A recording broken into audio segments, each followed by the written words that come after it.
Phase 5 of the MCU is over, and I think it's time to rank everything. So in two previous posts, I've ranked the films and the shows. So now, this time, we're going to be ranking everything. Please go back and watch those previous videos if you want to see some more in-depth reasoning about why I rank certain things where. But yeah, and this time I'm basically just going to go down with the list and maybe a quick word on each project.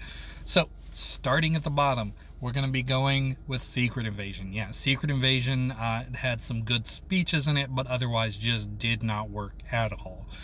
Next on the list is going to be Ant-Man and Quantumania, or Ant-Man and the Wasp: Quantumania. I don't think there's anything wrong with the main cast. I just really think they fumbled King in that, and the conflict did not work for me, and yeah, it wasted King. Next up is going to be What If Seasons 2 and 3.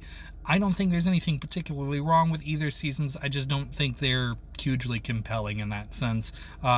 Nothing really bad there. I just didn't care for it. Next on the list is going to be Echo. Echo, I think, had a lot of potential. I think they dropped the ball by releasing it all at once, and I really don't think leaning into the magical Native American trope did any favors for it at the end. They could have just made her a cool assassin, and that would have been awesome. Next on the list is going to be Ironheart. Actually, Ironheart would rank a little higher, except for the part that I don't think superheroes should make deals with the devil. I don't think that's a controversial statement. I don't like that ending. Otherwise, a really great show. Next on the list is going to be Captain America: The Brave New World, and I don't think this is that bad of a film. I think it's a decent film, but Anthony Mackie definitely deserved more. He's a great Captain America. Next on the list is going to be The Marvels.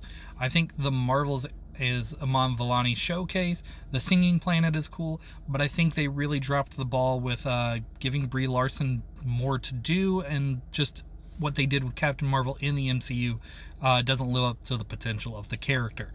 Next on the list is going to be Deadpool and Wolverine. Deadpool and Wolverine, very funny. It's a fun film, but I also think it's not a film that's going to have the lasting, or it's not going to have the staying power that the first two films have, because there's a lot of jokes that I just don't think are going to age well in that sense. They require you to be kind of in the know of the pop culture now, which it doesn't make it bad, but yeah, I don't think it's going to last, and that's why it doesn't rank higher. Next on the list is going to be Loki. Loki I really liked, but I did not like it as much as the first season, mostly because Victor Timely, I just didn't care what they did with him, and that's just kind of continuing that Marvel didn't really know what to do with King. They tried, but I don't think it worked. Next on the list is going to be Your Friendly Neighborhood Spider-Man.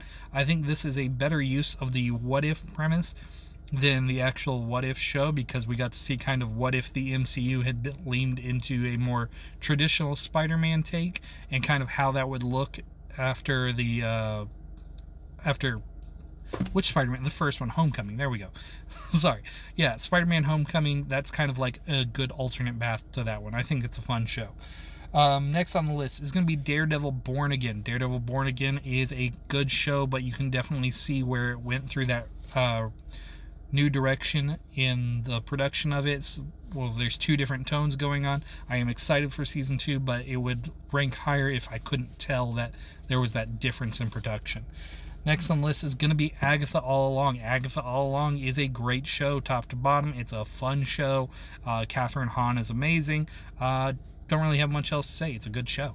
Next on the list is going to be Thunderbolts. Thunderbolts is a great team movie. I liked that they brought all these characters together and finally gave them like a big moment.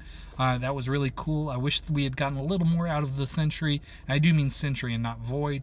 I think that was just a missed opportunity there, and I hope they do more with him in the future. And then finally, Guardians of the Galaxy Volume 3. I think that's hands down the best film of this phase and the best project, period. Like, I don't think it's even close for the other ones. I love this film.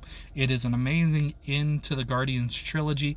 And yeah, I think the scene where they're dancing at the end, that's just, if you don't feel something watching that, you should probably go to therapy. Because yeah, that movie hits you in the heart, and oh man, it's so good. So yeah, that's my ranking of all the projects in the MCU Phase 5. Let me know where you would rank things differently. Art is subjective. There are no wrong answers, except I have the right answers. Have a great day.